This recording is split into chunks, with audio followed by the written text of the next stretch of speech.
the courage of fearless thanksgiving praise. Deeply rooted in our Judeo-Christian roots is the celebration of Thanksgiving through Mosaic law. We're reading it here. And notice in Leviticus 7:11, you only can have peace when you are thankful. Did you hear me? You cannot have peace unless you develop a thankfulness. Amen. They go together. Peace and thanksgiving offering go together. You see that in the text. In Colossians 3:15 we read, says, let the peace of God rule in your hearts. Everybody say, let peace rule. Let peace rule. You know, they talk about let freedom reign. We need to let peace rule. Because if peace is not ruling, something else is taking over our lives. And we see so many people without peace. You cut somebody off the wrong way, they're going to give you the finger, they'll scream at you, they're impatient in the grocery store. I have never seen in hours so many people are on edge. And look at this ingredients of Thanksgiving for just a moment in verse 12. He says, I want you to make this Thanksgiving offering without leaven and without unleavened wafers. In other words, leaven represents sin or pride. And he says, when you give God thanksgiving, you need to set aside your pride. Amen. You need to set aside the stuff that's hindering you from a thanksgiving offering. An independent, self-sufficient attitude. But in humility and gratefulness, he's saying, I'm looking for somebody with the courage in a cold, vicious world that I will give him a thanksgiving offering. Then he said, mingle this with oil. In other words, you really need the Holy Ghost to thank God properly. We believe when a person repents of their sins and they receive the Holy Ghost speaking in tongues, there is a power that comes inside of you that gives you a gratefulness that you really can't articulate without the Holy Ghost. So that oil mingled is the Holy Ghost. Because your human sin nature by itself becomes ungrateful, self-centered. And the more you get, the more you seem you want. But then he says mix it also with fine flour and fry it. That's flesh you kill to give God a sacrifice of praise. He said, I got to fry your flesh. It's called fried fine flour because true praise and thanksgiving is tried in the fire. You see, you will have to make up your mind to decide if you will live for God with a mindset of true thanksgiving praise. A very dear friend of mine, we grew up in a ministry together. He died several years ago. They found his body calcified in an old abandoned apartment, nothing there, with liquor bottles next to him, because he lost true thanksgiving and became bitter with life. I want to show you something in the book of Daniel. I won't hold you long, but I do want to make some points to visitors. True thanksgiving is fried fine flour tried in the fire. Look at that Daniel 3 for just a moment, and I can get Brother Newhouse to read for me. Not always have that opportunity. And because God is saying, I'm looking for people that will go against this pressure cooker world and make up your mind. I am going to give God fearless praise. And in Daniel 3, Brother Newhouse, would you start at verse 4 for just a moment?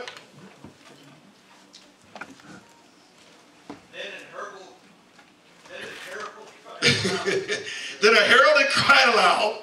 To you it is commanded, O people, nations and languages. All multicultural nations and languages. He's about to tell you what you're going to cry out. Verse 5. That at what time ye hear the sound. When you hear the sound of the cornet, flute, harp, sackbut, psaltery. And all kinds of music. I don't know if they were break dancing, but they were breaking down on this. Keep going. You fall down and worship the golden image that Nebuchadnezzar. Verse 6. And whoso falleth not down and worships shall the same hour be cast in the midst of the fiery furnace. Thank you. King Nebuchadnezzar here is symbolic of the fears and failed expectations that tell us you better not make praise to God. You better not give God thanksgiving.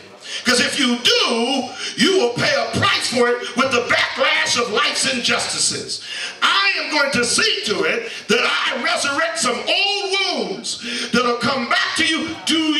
Don't you give God praise in the middle of your battle. Fine flour fried was part of Thanksgiving.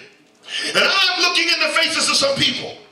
God is saying, you said, how can I sing in a strange land? I'll put my harp on the willow. You don't understand the 2009 and what it's been for me, Brother Rogers.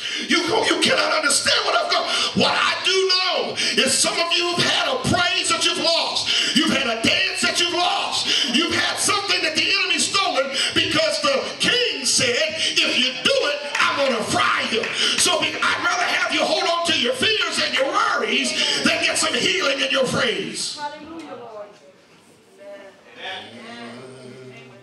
Fear is a bully of praise. It's a bully of thanksgiving. And it just wants to, it's there saying, you are a hypocrite. Don't you even lift your voice. Now, visitor, you might have an excuse, but the members here don't. And fear says, hey, you know what you've been through. Don't even go there. But what I'm reading here today, Colossians says, if you don't have peace because the Thanksgiving is gone. And God is saying, I know this is so simple, but the reason why there's no leaven in the Thanksgiving meal is he's saying because pride is the only thing that'll keep you from lifting your hands. And it's the only thing that'll keep you from being transparent and say, I know the preacher's right. It's such a simple message, but I need to shut off the intellect of Nebuchadnezzar that says that I don't need to do this. God knows my heart. No. God said, I need some thanksgiving, fearless praise to look at the king and say, though, king, you might have a point there, but if you put us in the fire, I'm still not bowing. I don't care what you do. See, and somewhere, now tonight, I'm challenging you. He's saying you need to turn to some stuff and say, I don't care what's getting ready to happen. I am not bowing to the fears and the wounds and the depression of my past. I'm not going to do it. Oh, so if you're not going to do it, what will you do? Well, guess what? I just feel a little deliverance coming on me. I don't really care about anybody around me right now. What I do feel is something giving me a little liberty to say, Lord, I want to praise you. I want to thank you because I have feelings of deliverance. Something is happening. Would you lift your voice for just a moment? Would you just raise your voice for just a moment? Come on. There's been an attack on God's people to keep them their joy level and keep their worship. He doesn't want you to get free. He wants you to be at odds with people. He wants you to be intimidated by Nebuchadnezzar. But I will not bow to yesterday's fears.